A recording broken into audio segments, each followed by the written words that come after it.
আমাকে বাঁচাও, আমি পানিতে পড়ে গেছি, আমি সাঁতার জানি না। যা ভেবেছিলাম তাই হলো, মেয়েটা সত্যি সত্যি পানিতে পড়ে গেছে, আবার সাঁতারও জানে না।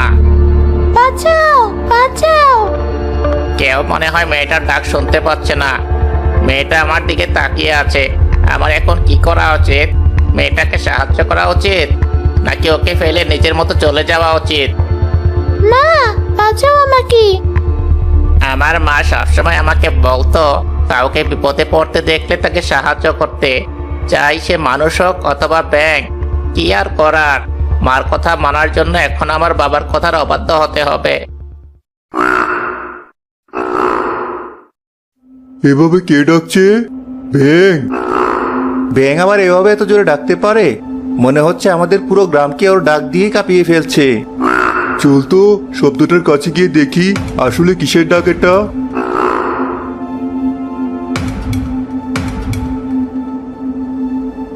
ওই দেখ, পুকুরের পানিতে কেউ মনে হয় জোরে জোরে হাত পা নাড়াচ্ছে। আরে, এই তো দেখছি ছোট একটা মেয়ে পানিতে পড়ে গেছে মনে হয়, সাঁতরিয়ে উঠতেও পারছে না। তাড়াতাড়ি মেয়েটাকে পানি থেকে ওঠা। ফিহা না মেয়েটা? এই ফিহা, তুমি ঠিক আছো? পানিতে কিভাবে পড়লে? ওই পদ্ম ফুলগুলো তুলতে গিয়ে। এখানে যে একটা ব্যাঙ ছিল, ব্যাঙটা কোথায় গেল? ব্যাঙ? কিন্তু আমরা তো এখানে কোনো ব্যাঙ দেখিনি। তুই দেখেছিস? না তো, তবে আমরা যে এক অদ্ভুত ডাক শুনে এখানে ছুটে এলাম, ওটা কি সেই ব্যাঙেরই ডাক ছিল? হ্যাঁ, ওই ব্যাঙটা যদি ডাক না দিত, আমি আজ পানিতে ডুবেই মারা যেতাম। আমরা কোনো ব্যাঙ দেখিনি। চলো তোমাকে তোমার বাড়িতে রেখে আসি। ফিহার মা ফিহাকে ঘরে তুলে নিয়ে সুস্থ করে তুলল। ফিহা পুরোপুরি সুস্থ হয়ে যাওয়ার দুদিন পর আবার পুকুর পাড়ে গেল আজব সেই ব্যাঙটাকে খুঁজতে। এই মেয়েটা আবার এখানে কি করছে? সেদিন পানিতে পড়েও শিক্ষা হয়নি। ওই তো সেদিনের ওই ব্যাঙটা, আগের জায়গাতেই আছে। মেয়েটা আমাকে দেখে ফেললো, তাড়াতাড়ি পালাই এখান থেকে। কোথায় যাচ্ছ? আমাকে ভয় পেও না, আমি তোমার ক্ষতি করতে আসিনি, তোমাকে ধন্যবাদ জানাতে এসেছিলাম। জানি না তুমি আমার কথা বুঝতে পারছো কিনা, তবে যেদিন তুমি ওভাবে ডাক না দিলে আমি আজ এখানে দাঁড়িয়ে থাকতে পারতাম না। আমি মানুষের সব কথাই বুঝি এবং চাইলে মানুষের মতো কথাও বলতে পারি। তাই তো দেখছি। এক কাজ করো, তুমি আমার সাথে চলো। আমার বাসার পেছনে একটা ডোবা আছে, আজ থেকে তুমি ওখানেই থাকবে। না, আমি যাব না। চিন্তা করো না, তুমি তোমার পুরো পরিবার নিয়েই ওখানেই থাকতে পারবে, কেউ কিছু বলবে না। আমি কোনো মানুষের আশেপাশে থাকি না।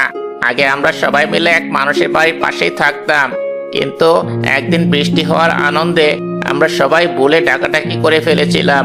এরপর সেই বাড়ির মানুষজন আমাদের ডাক শুনে ভয়ে আমার পুরো পরিবারকে মেরে ফেলে।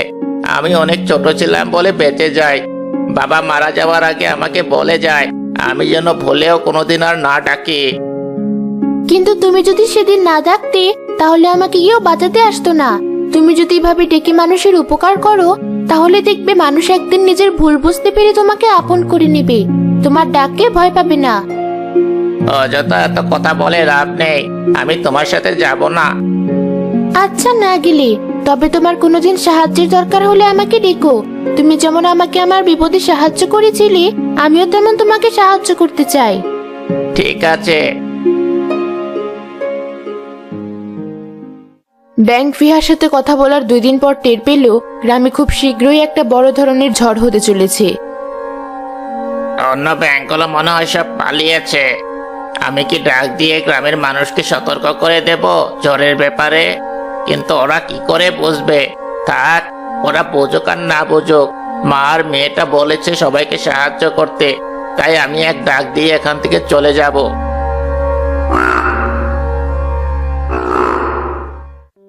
সেই ব্যাংকটা আবার ডাকছি, ওর কোনো বিপদ হলো না তো?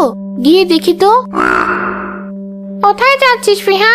কেবলই বাইরে থেকে কিসের যেন একটা ভয়ানক ডাক শোনা গেল। তুই এখন বাইরে যাস না। ওটা কোনো ভয়ানক ডাক নয় মা, ওই ডাকটার জন্যই আমি তোমার কাছে ফিরে এসেছি। তুমি চিন্তা করো না, আমি একটু পরে চলে আসবো। এখন মানুষজন আবার জড়ো হওয়ার আগে এখান থেকে সরি। কি হয়েছে?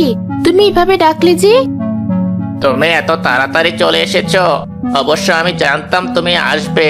চলো একটু ওদিকটাই যাই, ওখানে সহজে কেউ যাওয়ার কথা না।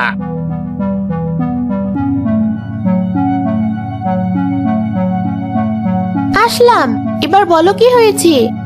কাল এই গ্রামে অনেক ঝড় বৃষ্টি হবে, নদীও ভাঙতে পারে। তুমি সবাইকে সতর্ক করে দিও, তারা যেন তাদের গবাদি পশু আর ফসলগুলো উঁচু জায়গায় রাখে। ঠিক আছে, কিন্তু তুমি কোথায় আশ্রয় নিবে? আমি জানি আমি কোথায় গেলে সুরক্ষিত থাকব। তুমি যত দ্রুত সম্ভব গ্রামবাসীকে সতর্ক করে দাও। আর এই নাও, তোমার জন্য পাতা দিয়ে এই ছাতাটা বানিয়েছিলাম আমি। যত জোরে বাতাস আর বৃষ্টি হোক না কেন, এই ছাতার কিছুই হবে না। ছাতাটা অনেক সুন্দর, তোমাকে ধন্যবাদ। তুমি এখন যাও, আমি সবাইকে সাবধান করে দিচ্ছি। ফিহা, তুমি এখানে? একটু আগে অদ্ভুত একটা ডাক শোনা গেল। তোমাকে বাঁচানোর সময়ও এমন ডাক শুনেছিলাম আমরা। তখন তুমি একটা ব্যাঙ নাকি কিসের কথা যেন বলেছিলে। এখন বলতে পারবে ডাকটা কোথা থেকে আসলো? আমি তো এমনি তখন ভুলভাল বলেছিলাম, তবে ডাক শুনে আমার মনে হলো কাল পরশু গ্রামে ভয়ানক ঝড় বৃষ্টি হবে। হা হা হা হা, কি যে বলো না, ডাক শুনে বুঝে ফেললে ঝড় বৃষ্টি হবে? এমন সুন্দর আবহাওয়া এটা কখনোই সম্ভব না। ও নিজেই হয়তো কোনো বাঁশি টাসি বাজিয়ে এভাবে ডেকেছে। চলো সবাই, খামোকা নিজেদের সময় নষ্ট করলাম। তার পরের দিনই গ্রামে এক বিশাল ঝড় হলো। ফিহারা বাদে প্রায় বাকি সবার গবাদি পশু আর ঘরে রাখা ফসল পানিতে ডুবে গেল।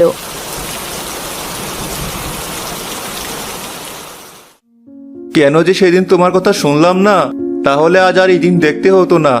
এরপর আবার যদি আমরা ওই ডাক শুনি, তখন তুমি আমাদেরকে যা করতে বলবে তাই করব আমরা। দেখুন সাধু বাবা, কথা নেই বার্তা নেই, হঠাৎ আচমকা এক ঝড় এসে সব শেষ করে দিল। আপনি বেশি করে এই গ্রামের উপর আপনার শুভ দৃষ্টি ফেলে যান। ওই তো সেই ডাক, তার মানে ব্যাঙ আবার ফিরে এসেছি। দাঁড়াও, আমরাও যাচ্ছি তোমার সাথে। না, আপনাদের কোথাও যেতে হবে না।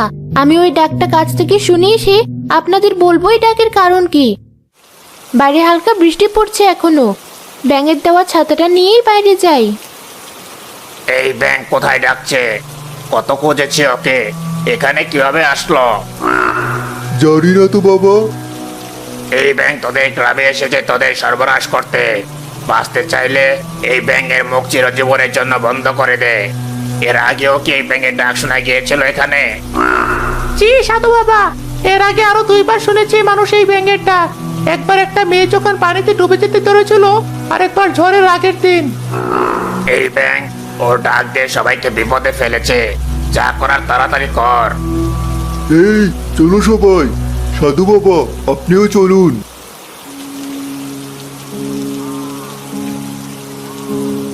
কি হয়েছে?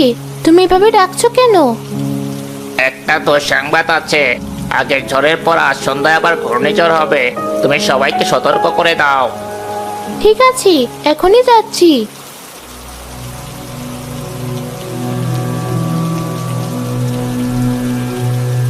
ওই তো ব্যাঙটা, জালটা ফেল তাড়াতাড়ি।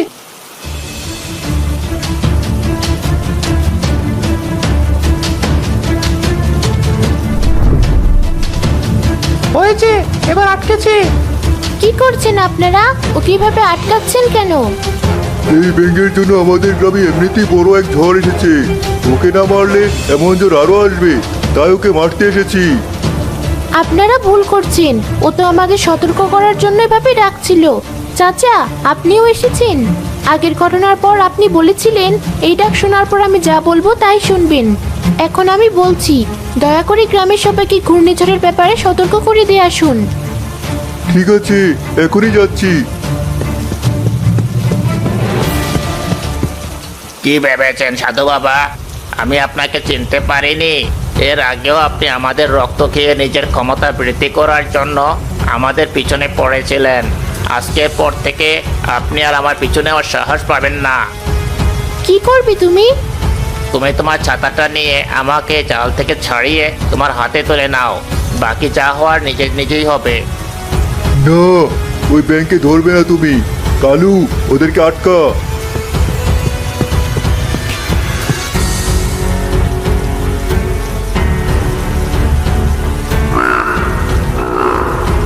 এ কি, ওই হতচ্ছাড়া ব্যাঙ আবার ওর বেসুরা গলায় ডাক শুরু করলো কেন? চারদিকে হঠাৎ এমন অন্ধকার হওয়া শুরু করলো কেন? আর এত বাতাস কোথা থেকে আসছে? এই বাতাসটা আমাকে উড়িয়ে নিয়ে যাচ্ছে। গাছ থেকে ধরে আমি দাঁড়িয়ে থাকতে পারছি না, কেউ আমাকে বাঁচাও। ফিহা আর সেই আজব ব্যাঙ ছাতেরা নিয়ে ঝড়ের মধ্যেও দিব্যে দাঁড়িয়ে রইল, আর তাদের সামনে থাকা তিনজনকে ঘূর্ণিঝড়ের ভেতর উড়ে যেতে দেখলো। আজ থেকে আমি তোমার সাথে থাকবো। যে ভয় দেখিয়েছি, ওই লোকগুলো আর আমার পিছনে আমার কথা চিন্তাও করবে না। ঠিক আছে, চলো।